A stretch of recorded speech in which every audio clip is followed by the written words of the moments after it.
Hello, YouTube! Today I'm taking a look at Star Citizen Alpha 2.0, which went live over this weekend. This is kind of my analysis and review.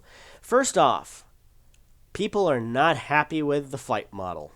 Imagine that. That was one of the major features of 2.0. It was a complete revamp and overhaul of the flight model. And interestingly, the two camps have basically done 180s. Those who loved the old flight model in 1.0 largely do not like the new flight model in 2.0. Those who hated and despised the previous flight model generally are content with the new flight model. And I'm in that latter camp. I did not like where the game was going over the past 18 months based on the previous flight model. I'm fairly content with what I see in the flight model of 2.0. Ships are starting to fly like ships. I understand that not all the mass calculations, all the components have mass as they should yet, and things like that. But I can at least tell that we're going down the space sim, the classic space sim genre trope, and not the space shooter trope that I think a lot of people had come to expect after playing the game or seeing the game played over the past year or wanting Freelancer 2. Go back to my Star Citizen Has an Identity Crisis video where you have Wing Commander versus Freelancer 2 in basically your arguments. Now, a lot of people will still say it's very arcadish due to the basically being able to point and aim mechanics of interactive mode, which I'm in the camp of, yes, I agree with that, but my argument was we always had to get the flight model basically right, and I think for the most part it's basically right. Is it perfect? No. Can I see the direction they're going in? As I said in videos earlier, it was always starting about 1.1.5, I could start to see a light at the end of the tunnel. Whether or not it was going to open up into Shangri-La or if it was an oncoming freight train, didn't quite know yet. Well, we're about probably 2/3 of the way through that tunnel, and at least to me, it's starting to be a whiff of fresh air coming through, drifting through the tunnel from Shangri-La on the other side, hopefully. And I guess if you really like the flight model in 1.0 in Arena Commander, you're probably the opposite. The flight model has seemed like being hit by a freight train. But as more subsystems are modeled into the game and stuff like that, I believe folks who were relying a lot on their twitch reflex skills, as quote being, this game has skills, unquote, are going to start to be more disappointed, as not only do they have to rely on that, but somebody who understands ship systems and stuff like that better than they do, or have friends and other ships and stuff like that, as we start to see how combat unfolds in the universe, as opposed to the little fishbowl that is Arena Commander, that they're not going to be all that happy. Now, their mantra is, well, we'll adapt just as we have before. And if it gets out of their comfort zone, I'm wondering how much they are actually going to end up adapting when more systems start to become modeled into the game. Because I'm not sure that they're used to having to manage 5 subsystems at one time. People who didn't spend 1,000 hours mastering a game model that was essentially completely gutted and removed from the game probably going to have the luxury of coming in fresher, especially those who are milsimmers who are coming in from the DCSs and the BMSs of the world or other flight sim type games, in which having to manage half a dozen systems at the same time is just part of the game. We're used to doing it, and being able to master those systems and know what to use when and how largely impacts who wins an engagement is going to be something that the folks who've been playing Arcade Commander for the past, or Space Thunder for the past year, are going to have to learn to adapt to. And I'm not sure how well they're going to. Eventually they may. We've certainly got enough time, but they're going to have to spend considerable time unlearning essentially what they have learned, as Master Yoda would say. So, if you can't tell, I'm largely content with the flight model. And I'm not going to say it's perfect. I understand. Certain ships, modules, and stuff like that don't have all the mass right. There's going to be tweaks. I'm perfectly happy with that. But I'm content where it is. Again, I can see the light at the end of the tunnel and starting to get those whiffs of fresh air coming, wafting down the tunnel from Shangri-La that I was hoping to see 18 months ago. Now, I will say this much. CIG does deserve a lot of blame for something, and that is a huge, huge failure to communicate. CIG talks a lot. They do all these programs and videos on their YouTube channel every week. But they have a fundamental failure to communicate. They talk a lot, say little. And as a result of this is why there's been so much vile and vitriol on the community forums. Here's what happened with the flight systems over the course of the past year, as we've come to learn what happened. All right? Arena Commander version 0.8 was released in late May, early June of 2014. Version 1.0 came out December of 2014.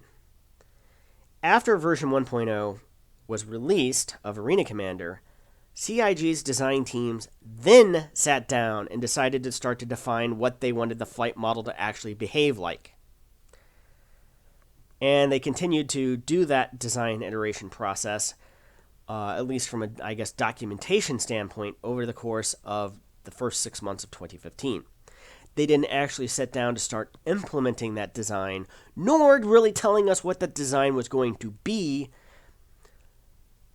until May of 2015, basically almost 1 year after the initial release of Arena Commander. They didn't really publish a clear design documentation of where they wanted to be going with the flight model until October of 2015. And therein lies the problem. You have people who spent hundreds, if not thousands of hours playing Arena Commander, and a lot of them doing nothing else but playing Arena Commander, under a flight model that they knew themselves at least almost a year ago was going to be completely gutted and replaced with something else. And they really failed at communicating that fact to the backer community. And that level of miscommunication cost them thousands of dollars, if not tens of thousands of dollars. I know that seems like a trivial sum now at $100 million, but it cost them a lot of refunds from a lot of people, especially a lot of early backers who had put thousands of dollars into the game. Now, I lightened up on my hangar about 18 months ago via the evil gray market, before LTI really came back in full force, and now we have LTI token ships, and when it kind of back when it maybe sort of meant something a little bit. And I did so that I was basically at about $0, I think within $50 into the game when version 0.8 was released. And I honestly had legitimate concerns on the direction that they were taking the game. Was it going to end up being a space shooter a la Freelancer, a la Descent, a la Rebel Assault 2, or was it going to end up being a space sim as it's gotten much closer to in version 2.0, a la Freelancer, or Free Space, X-Wing, Wing Commander, etc., so on and so forth. So that's basically my take on the flight model. Again, I don't mind the imbalances. I don't mind the fact that there's still a dozen more systems to go to be modeled into the game, subsystems and stuff like that, before we have a more accurate model of how gameplay is actually going to end up being representative of gameplay in the persistent universe. I'm fine where we are in that stage in development. I didn't expect there to be perfect balance or anything like that, and there's going to be bugs and stuff like that. It doesn't bother me. What bothered me was if there was serious flaws in the fundamentals of the game mechanics, and under the old flight model, in my opinion, there was. So with all of that kind of put aside behind us here, let's talk about Arena Commander 2.0 as a whole. What does it offer that, say, Arena Commander didn't? Well, we got our first peek at the universe itself. There's a button that says Go to Universe, and here we are in Port Oleander, I call it Oleander, but it's Olisar. And as I cut here to flying Constellation, we have multi-crew ships in particular the Constellation and the Retaliator. Some of them are revealing these ships need to go through a couple more iterative design processes when it comes to things like turrets and some thinking there. Again, I didn't expect them to get it right on the first pass, but we're starting to get a better idea of how ship combat with larger ships are going to work out. Things of that nature. But the universe itself, I think they claim there's like 28 missions. I think that there's really closer to about half a dozen to 10. If you count it down, I mean, once you've repaired a comm array, you've essentially repaired every comm array. And the mission is to go around and repair all of the comm arrays, and then it opens up kind of a secondary mission and then a tertiary mission. So you can start to see branching narrative storyline coming together with some of the missions. And again, how interesting that's going to be in the persistent universe, because once you've kind of basically played through certain styles of missions, they kind of become repetitive. And people complain about this in Elite Dangerous. They're going to complain about it here too. A lot of the complaints leveled at Elite Dangerous, and people going, well, Star Citizen is our hope now.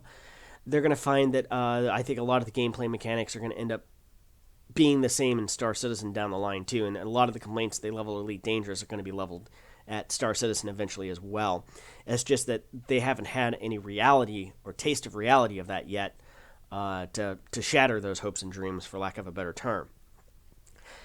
Basically, my takeaway is this: after a couple of weeks of testing on the PTU, and now a few hours playing on the live server, after about 5 hours, you pretty much have done all there is to do as far as new missions and stuff like that.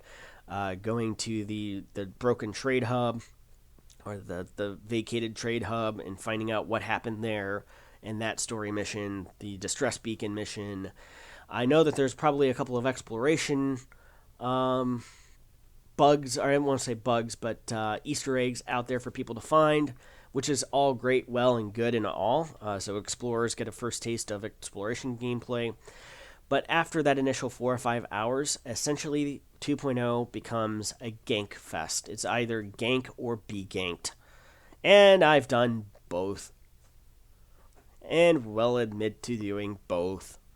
You either, very rarely, if you can run into another commander, does it ever get into being a friendly interaction.